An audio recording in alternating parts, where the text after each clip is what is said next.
Welcome dear रॉकर्ड्स। आज हम आपके लिए लेकर आए हैं एक तेलुगु मूवी जिसका नाम है प्लेबैक। ये एक science fiction crime thriller movie है। इस इंटरेस्टिंग मूवी को समझने और एंजॉय करने के लिए वीडियो को एंड तक जरूर देखेगा। मूवी की शुरुआत में चिनू नाम के एक छोटे लड़के को दिखाते हैं जो कि गांव में अपने माँ और पापा के साथ रहता है। एक दिन अचानक एक आदमी उसके पेरेंट्स को शूट कर देता है। वो चिनू को भी मारने आते हैं लेकिन चिनू बचकर भाग जाता है। खूनी उसे चेस करता है लेकिन चिनू किसी तरह से घर में छुप जाता है। खूनी उसको बहुत देर ढूंढकर वहां से चला जाता है। तभी उस घर का मालिक और उसकी बेटी सुजाता आते हैं। वे चिनू से पूछते हैं कि तुम कौन हो और यहाँ पर क्या कर रहे हो, पर चिनू कोई जवाब नहीं देता। सुजाता एक स्कूल टीचर है। उसके पापा कहते हैं कि इस बच्चे को हम तुम्हारे स्कूल के पास वाले ऑर्फनेज में भेज देंगे, पर सुजाता चिनू का मासूम चेहरा देखकर उसे खुद पालना चाहती है। उसके पापा भी मान जाते हैं और यहाँ कट करके मूवी के हीरो कार्तिक को दिखाते हैं। वो अपने दोस्त विजय के साथ एक न्यूज चैनल में इंटरव्यू देने आया हुआ है। तभी चैनल का एमडी रफीक आकर पूछता है, अगर तुम जर्नलिस्ट इंटरव्यू के लिए आए हो तो मुझे कोई सेंसेशनल न्यूज बताओ। कार्तिक बताता है कि मैं एक पब में हो रहे ड्रग डीलिंग के बारे में जानता हूँ। रफीक कहता है कि तुम उस न्यूज को कवर करके आओ, फिर मैं तुम्हें यहाँ जॉब दूंगा। ये कहकर रफीक चला जाता है। अब कार्तिक और विजय उस पब में सिक्योरिटी कैमरास फिक्स करके इंतजार करते हैं। तभी इनके हाउस ओनर की बेटी वहाँ डांस कर रही होती है।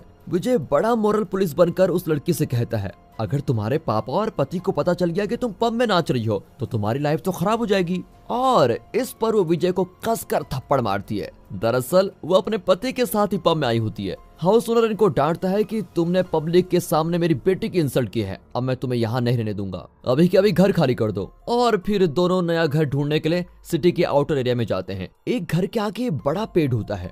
अब कार्तिक को लगता है कि वो इस एरिया में पहले भी आ चुका है। उस पेड़ वाले घर का ओनर लाइट का स्विच ढूंढ रहा होता है, पर कार्तिक सीधे स्विच बॉक्स की ओर जाता है और लाइट जला देता है। हाउस ओनर पूछता है कि तुम्हें कैसे पता कि स्विच वाला बॉक्स यहीं पर है। तो विजय पूछता है कि आप स्विच को क्यों ढूंढ रहे थे, ये तो आप ही का घर है, आपको नहीं पता क्या। अब हाउस ओनर कहता है कि एक कोर्ट ऑर्डर से ये घर कम दाम में बिक रहा था और इसके अंदर 20-25 साल पुरानी चीजें भी थी, इसलिए मैंने इसको हाल ही में खरीदा है। तभी उस एरिया में 2 स्केलेटन्स मिलते हैं। मीडिया वहाँ पर कवरेज कर रही होती है। कार्तिक वहाँ जाता है और माइक छीनकर न्यूज रिपोर्ट करने लग जाता है कि मंदिर के पास वाले ग्राउंड में खुदाई हुई है और यहाँ पर 2 स्केलेटन्स मिले हैं, एक औरत का है और दूसरा आदमी का। मुझे पूरा विश्वास है कि ये कत्ल है और पुलिस जल्द ही खूनी का पता लगाएगी। इस उम्मीद के साथ कैमरामैन अंकित के साथ मैं कार्तिक, और इस तरह वो रिपोर्ट कर रहा होता है। तभी एक बुजुर्ग कार्तिक को घूर रहा होता है। अब रफीक कार्तिक से कहता है कि सच को रिपोर्ट करना ही जर्नलिज्म है। इस तरह तुक्का लगाकर अपने मन की कहानी सुनाकर न्यूज कवरेज नहीं होती। कार्तिक एक्सप्लेन करता है कि स्केलेटन्स में औरत और मर्द के बीच का फर्क मैं जानता हूँ। अगर उन दोनों की मौत प्राकृतिक थी तो उन्हें कब्रिस्तान में दफनाया जाता, ना कि मंदिर के ग्राउंड में। इतना ही नहीं, दोनों स्केलेटन्स एक के ऊपर एक रखे हुए थे। इसका यही मतलब है कि खून कहीं और हुआ था और उनकी लाशों को यहाँ लाकर डंप किया गया था। उनके स्कल में एक छेद था और मुझे लगता है कि उन्हें गन से शूट किया गया था। अब कार्तिक का इतना लंबा एक्सप्लेनेशन सुनकर रफीक कहता है कि अब तुम इस केस में पढ़ ही चुके हो तो तुम पुलिस के साथ मिलकर इस केस को सॉल्व भी कर लो और हर कदम पर मुझे रिपोर्ट करते रहना, ठीक है। यानी कि कार्तिक चैनल में क्राइम रिपोर्टर के तौर पर ज्वाइन हो जाता है। अगले सीन में एक औरत अपने बेटे के साथ सड़क पर लड़ाई होती है और कार्तिक उनको रोकने की कोशिश करता है। तभी एक साधु कार्तिक से कहता है, आगे आगे क्या होगा तुम्हें इसका इशारा मिलता रहेगा, तुम सावधान रहना। इस तरह वो कुछ इनडायरेक्ट बातें बोलने लगता है, पर कार्तिक उसको पागल समझकर इग्नोर कर देता है। अगले सीन में कार्तिक और विजय नए घर को अपने हिसाब से थोड़ा चेंज करते हैं। एक पुराने टेलीफोन के अलावा बाकी सारी चीजें निकाल लेते हैं। रात को बड़ी तेज बारिश होती है। तभी पुराने टेलीफोन पर एक तेज रोशनी पड़ती है और एक पावर फोन में जाती है। दूसरी ओर सुजाता के घर में पावर कट होती है। सुजाता ईबी को कॉल करती है लेकिन कॉल कनेक्ट होता है कार्तिक के पुराने टेलीफोन पर। कार्तिक फोन उठाकर कहता है कि ये ईबी ऑफिस नहीं है। ये कहकर सुजाता कॉल काट देती है। सुजाता को ऑस्ट्रेलिया में टीचर की नौकरी मिली है और इस वजह से वो पासपोर्ट के लिए अप्लाई करना चाहती है। वहाँ का ऑफिसर कहता है कि तुम किसी आईपीएस ऑफिसर का रिकमेंडेशन लेकर आओ तो एक काम जल्दी होगा। अब सुजाता वहाँ से निकलकर बस स्टॉप पर जाती है। तभी वासु नाम का एक फोटोग्राफर उसकी हर एंगल से फोटो खींचने लगता है। अब सुजाता की एक फ्रेंड गीता कहती है कि वासु को तुम ठीक जवाब क्यों नहीं दे देती, वो कब से तुम्हारे पीछे घूम रहा है। सुजाता कहती है कि वो खुद आकर मुझे प्रपोज करेगा तभी मैं जवाब दूंगी। यहाँ कार्तिक पुलिस के साथ मिलकर काम कर रहा होता है। पुलिस ने इन्वेस्टिगेशन में पता लगा लिया है कि इन दोनों का वाकई कत्ल हुआ है और बुलेट इंजरी से इनकी मौत हुई है। अब कार्तिक रफीक को बताता है कि उन दोनों के स्कल्स को रखकर हम एआई सिस्टम की मदद से उनका चेहरा बना सकते हैं। मेरा एक दोस्त ग्राफिक्स में बिल्कुल एक्सपर्ट है, उसकी मदद से अगर हमें पता चल गया कि ये स्केलेटन्स किसके हैं तो हम आसानी से खूनी का भी पता लगा सकते हैं। अब घर पर फोन बजता है। कार्तिक फोन उठाता है तो सुजाता पूछती है, मुझे जर्नलिस्ट नारायण से बात करनी है। लेकिन कार्तिक कहता है कि उस नाम का कोई भी यहाँ पर नहीं है, लेकिन मैं भी एक जर्नलिस्ट हूँ, आपको क्या काम है आप मुझे बता दीजिए। अब सुजाता चौंक जाती है क्योंकि वो जो भी नंबर डायल करती है वो कार्तिक के घर के पुराने फोन पर ही कनेक्ट होता है, पर कार्तिक इस बात पर ज्यादा ध्यान नहीं देता। जब सुजाता पासपोर्ट की बात करती है तो कार्तिक कहता है कि उसके लिए रिकमेंडेशन की क्या जरूरत है, आप वेबसाइट पर अपना आधार कार्ड डिटेल्स डालकर अप्लाई कर सकती हैं। लेकिन सुजाता पूछती है कि वेबसाइट और आधार कार्ड ये इन सब का क्या मतलब है, और अब कार्तिक चौंक जाता है कि ये लड़की किस जमाने में रहती है। फिर भी वो सुजाता की मदद करना चाहता है और कहता है कि कल सुबह पासपोर्ट ऑफिस आ जाना, मैं तुम्हारा काम वहां पर करवा दूंगा। अगले दिन कार्तिक पासपोर्ट ऑफिस जाता है तो एक लड़की बीच में आ जाती है और कार्तिक सडन ब्रेक मारता है। वो लड़की कार्तिक को डांटती है कि इतना रश चलाने के लिए तुम्हारी गाड़ी का टायर 2 मिलीमीटर खिंच चुका होगा। दरअसल ये श्वेता है और फिजिक्स में कोई रिसर्च कर रही है, इसीलिए इतना एग्जैक्ट कैलकुलेट करके बता रही है। कार्तिक भी उसकी हर बात को एनालाइज करता है, इसीलिए उसे श्वेता बहुत पसंद आ जाती है। अब कार्तिक पासपोर्ट ऑफिस में सुजाता के लिए वेट करता है। दूसरी ओर सुजाता और गीता पासपोर्ट ऑफिस जाती हैं। वासु छुपकर सुजाता की फोटोज ले रहा होता है, पर उससे वो डायरेक्टली बात करने से बहुत डरता है। यहाँ कार्तिक बहुत देर वेट करता है और श्वेता से पूछता है क्या आप ही सुजाता हैं। अब श्वेता गुस्सा हो जाती है और तभी विजय आकर कार्तिक को घर लेकर जाता है। फिर सुजाता कार्तिक को कॉल करके कहती है कि आप पासपोर्ट ऑफिस क्यों नहीं आए, मैं बहुत देर वहाँ पर वेट कर रही थी, आप आए नहीं। कार्तिक कहता है कि मैं बहुत देर तक पासपोर्ट ऑफिस के मेन एंट्रेंस पर वेट कर रहा था। अरे आप वहां क्यों गए, मैंने तो आपको सेकंड एंट्रेंस पर आने को कहा था। ओह सॉरी, मेरी गलती थी, कल से मैं सेकंड एंट्रेंस पर ही वेट करूंगा। ये कहकर कार्तिक फोन रख लेता है। अब रात को कार्तिक और विजय रफीक की पार्टी में जाते हैं। वहाँ रफीक श्वेता को कार्तिक और विजय से मिलवाता है और बताता है कि ये मेरे दोस्त की बेटी है, पर बचपन से मुझे भी ये पापा बुलाती है। अगले दिन कार्तिक बहुत देर तक पासपोर्ट ऑफिस के सेकंड एंट्रेंस पर वेट करता रहता है, जहाँ पर एक बड़ा पेड़ होता है, पर सुजाता नहीं आती। सुजाता भी उसी पेड़ के नीचे बहुत देर वेट करती है, लेकिन कार्तिक नहीं आता। अगर आप कंफ्यूज हैं दोस्तों तो ये अच्छी बात है, डायरेक्टर यही चाहते हैं, फिक्र मत कीजिए, आगे देखिए। तभी वहाँ पर श्वेता आती है और दोनों बहुत देर एक दूसरे को देखते रहते हैं। फिर कार्तिक अपनी बाइक में उसे घर ड्रॉप करने का ऑफर देता है। दरअसल वो श्वेता की बॉडी लैंग्वेज से पता लगा लेता है कि वो घर जाना चाहती है। इस बात से श्वेता बड़ी इंप्रेस हो जाती है, लेकिन उसने कैब बुक किया होता है और वो कैब में ही चली जाती है। तभी कोई सुजाता को बताता है कि आज गणेश विसर्जन हो रहा है और पासपोर्ट ऑफिस की छुट्टी भी है। ये जानकर सुजाता को कार्तिक पर बहुत गुस्सा आता है और वो पास वाले पेड़ पर कार्तिक के लिए कुछ लिख कर चली जाती है। घर जाकर कार्तिक को कॉल करके वो खूब डांटती है।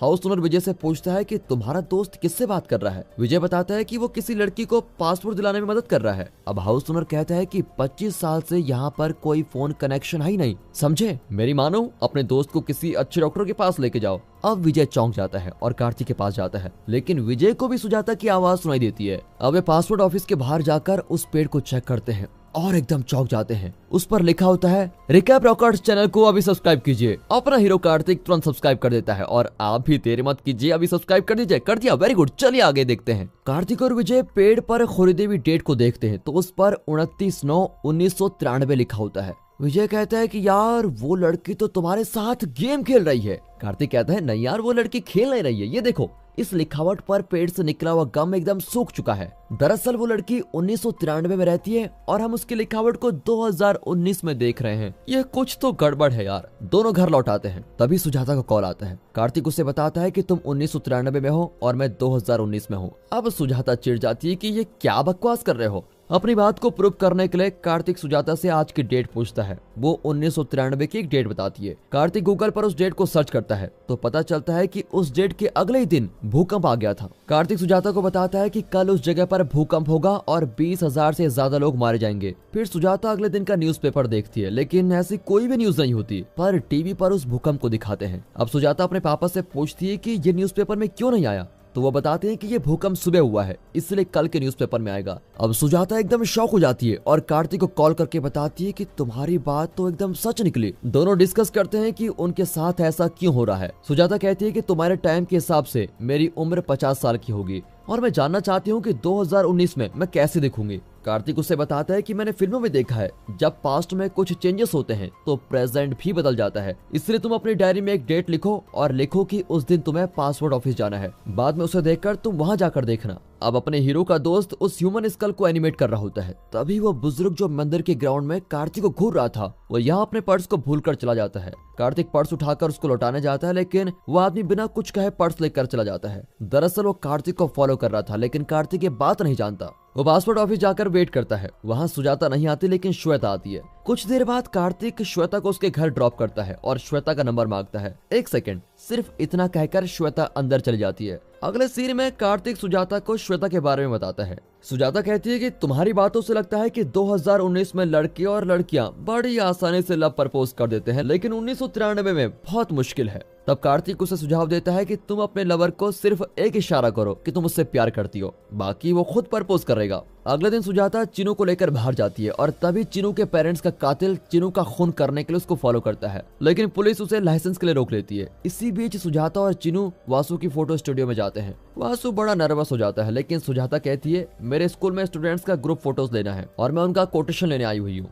ये कहकर वासु के लिए एक चॉकलेट छोड़कर चली जाती है, लेकिन वासु बेचारा चॉकलेट उठाकर सुजाता के पीछे पीछे आता है और कहता है कि मैडम आप इसको मेरे स्टूडियो में भूल गई थी। अब सुजाता ये सब कार्तिक को बताकर हंसने लगती है और कहती है यार अब तुम्हें बताओ इस बुद्धू लवर के साथ मेरा गुजारा कैसे चलेगा। अब कार्तिक अपनी परेशानी बताता है, तुम तो टीचर हो ना, तो श्वेता का नंबर पता लगाने में मेरी मदद करो। मैंने उसका फोन नंबर मांगा तो उसने 1 सेकंड कहा और चली गई। सुजाता कहती है कि श्वेता एक फिजिक्स रिसर्चर है ना, तो तुम चेक करो कि फिजिक्स में 1 सेकंड का असली मतलब क्या है। कार्तिक गूगल करता है तो एक 10 डिजिट का नंबर आता है। फिर कार्तिक उस नंबर पर कॉल करता है तो श्वेता कॉल उठाती है और इम्प्रेस हो जाती है कि तुमने तो बड़ी जल्दी डिकोड कर लिया। अब कार्तिक सुजाता को थैंक यू कहकर श्वेता से फोन पर बात करने लगता है। अब रात को उसे लाश, कत्ल, स्कल इन सब चीजों से रिलेटेड सपने आते रहते हैं और वो ठीक से सो भी नहीं पाता। सुबह वो बाहर देखता है तो वहाँ का पेड़ गायब होता है। अब कार्तिक चौंक कर विजय को बताता है, लेकिन विजय कहता है कि पागल मत बनो यार, वहाँ कोई पेड़ नहीं था। ये सुनकर कार्तिक हैरान हो जाता है क्योंकि इस घर में पहली बार आते वक्त उसने एक पेड़ देखा था और उसे लगा कि इस पेड़ के साथ उसका कोई कनेक्शन है,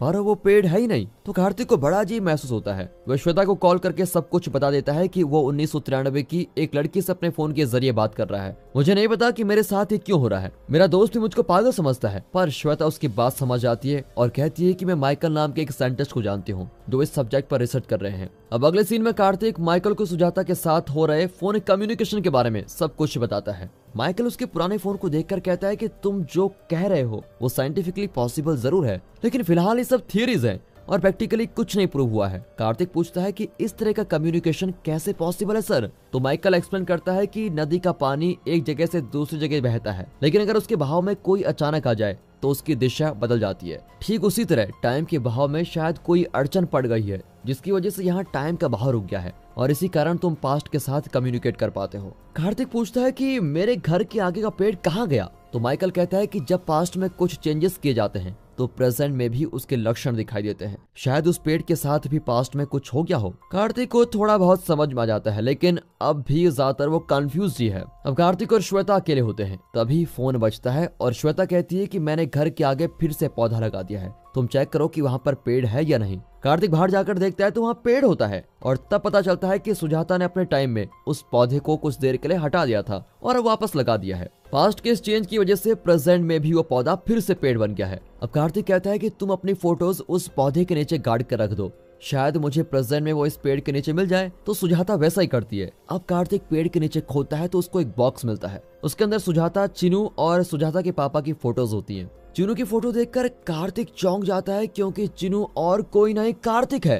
पर कार्तिक बचपन से ऑर्फनेज में था, उसे सुजाता के साथ बिताए हुए दिन बिल्कुल भी याद नहीं है, इसलिए शायद उसे इस घर से और उस पेड़ से कनेक्शन फील हो रहा था। तभी वो नोटिस करता है कि सुजाता की फोटो स्कल के एनिमेटेड इमेज से एकदम मैच करती है। तब जाकर कार्तिक रियलाइज करता है कि प्रेजेंट में सुजाता और उसके पापा जिंदा नहीं है, पास्ट में किसी ने उनका खून कर दिया है। तब सुजाता फिर से कॉल करती है और कार्तिक इमोशन हो जाता है और सुजाता को माँ कहकर रोने लगता है। वो बताता है कि मैं चिनू हूँ। फिर सुजाता श्वेता से कहती है कि मेरा बेटा चिनू तुमसे बहुत प्यार करता है, तुम दोनों हमेशा खुश रहना। अगले दिन कार्तिक अपने ऑफिस में मिठाई बांटता है कि मुझे मेरी माँ का पता चल गया है। तभी चैनल पर एक न्यूज रीडर अपनी पहली न्यूज पढ़ने वाली होती है और बहुत नर्वस भी होती है। वो कार्तिक से कहती है कि मैं तुम्हारे सामने एक बार रिहर्सल कर लेती हूँ, ठीक है। कार्तिक भी मान जाता है, लेकिन जब वो न्यूज पढ़ती है तो कार्तिक उसको रोककर कहता है कि वो दोनों स्कल समय मंदिर के ग्राउंड में मिले थे, लेकिन तुम गलत पढ़ रही हो कि स्केलेटन्स पार्क में मिले थे।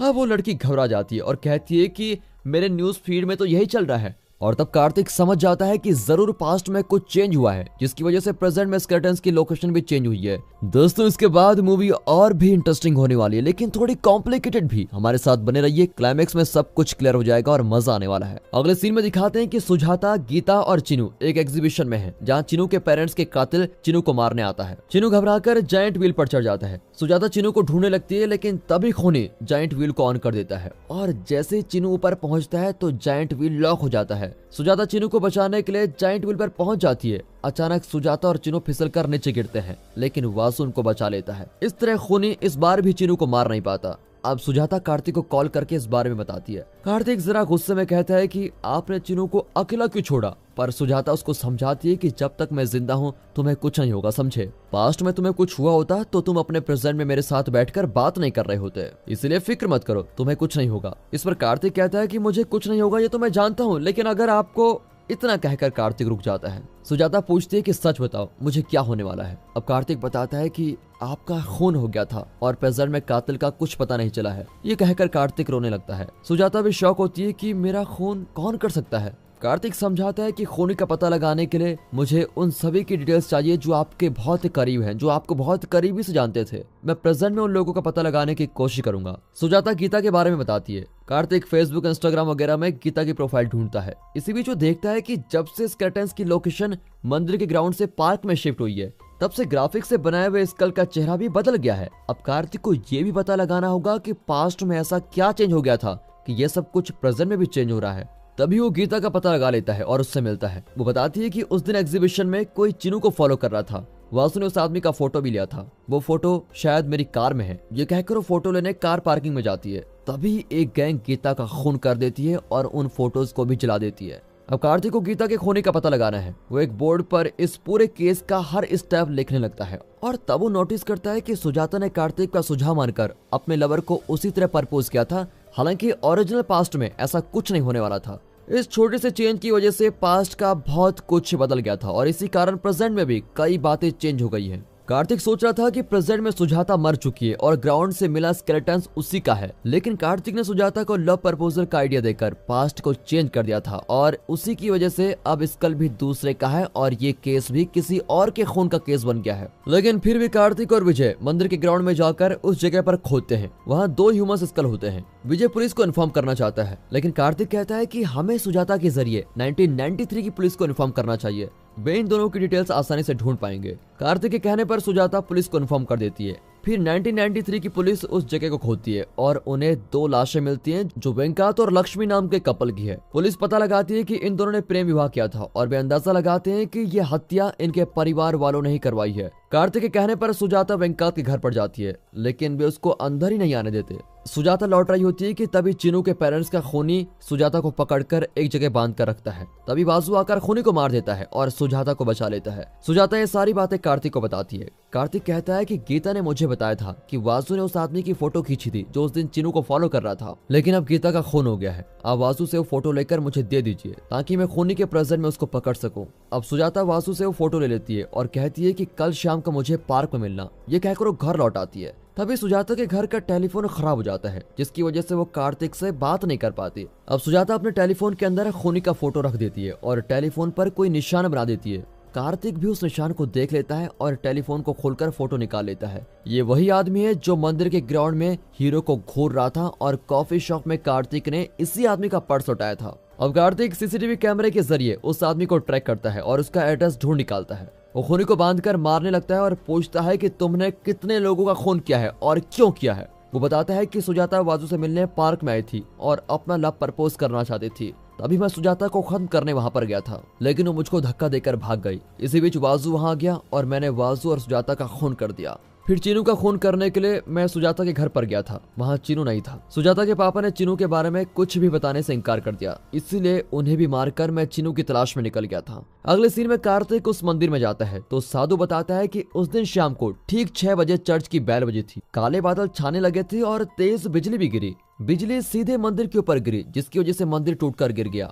कई साल तक ये मंदिर टूटा पड़ा हुआ था, लेकिन बाद में इसका रिनोवेशन हुआ और ये नया मंदिर बना। ये सब जानकर कार्तिक घर जाता है, पर बहुत देर बाद भी सुजाता की कॉल नहीं आती। अब कार्तिक खुद टेलीफोन पर कॉल करता है। इसी बीच सुजाता का फोन कनेक्शन ठीक हो जाता है और कार्तिक उससे बात करने लगता है। वो सुजाता को बताता है कि आज आप वासु से मिलने पार्क में मत जाना, क्योंकि आज ही वो खूनी पार्क में आपका कत्ल करने वाला है। आपको 6 बजे से पहले मंदिर के अंदर जाना है। खूनी आपको फॉलो करके मंदिर के अंदर आएगा और ठीक 6 बजने से पहले आपको मंदिर से बाहर निकलना है। और इस तरह खूनी 6 बजे मंदिर के अंदर होगा। बिजली के गिरने से मंदिर टूटकर गिरेगा और खूनी अंदर दबकर मर जाएगा। कार्तिक को एक और शॉकिंग बात समझ में आती है कि खूनी और कोई नहीं, श्वेता का पिता है। और अब कार्तिक दुविधा में पड़ जाता है कि अगर पास्ट में श्वेता के पिता को मार डाला तो श्वेता तो पैदा ही नहीं होगी। पर श्वेता कहती है कि ऐसे बाप की बेटी होने से तो अच्छा है कि मैं पैदा ही नहीं होती। तुम सुजाता को मत रोको, मेरे पिता को सजा मिलनी चाहिए।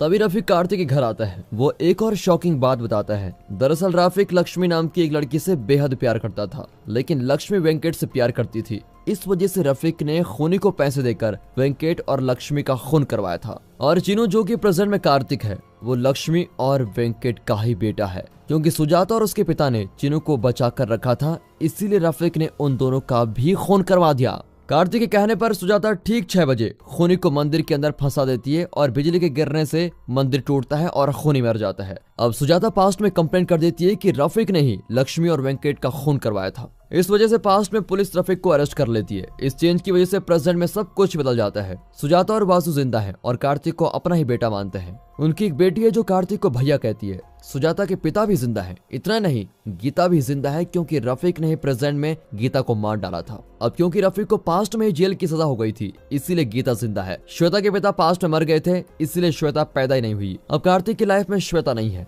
और इस सिचुएशन में एक दिन कार्तिक सड़क पर एक लड़की से मिलता है। ओह, ये तो श्वेता है, ये कैसे हुआ? ये खूनी की बेटी नहीं है, बल्कि किसी और के परिवार में पैदा हुई है और अब कार्तिक की लाइफ में फिर से आ चुकी है। और दोस्तों, इसी के साथ ये मूवी यहाँ पर खत्म होती है। लॉजिकली ये मूवी जरा कंफ्यूजिंग जरूर है, लेकिन हमें उम्मीद है कि आपको ये मूवी समझ में आ गई होगी और इंटरेस्टिंग भी लगी होगी। बाकी दोस्तों, मिलते हैं ऐसी मजेदार मूवीज के साथ। तब तक के लिए गुड बाय, अपना ख्याल रखेगा and finally thanks for watching.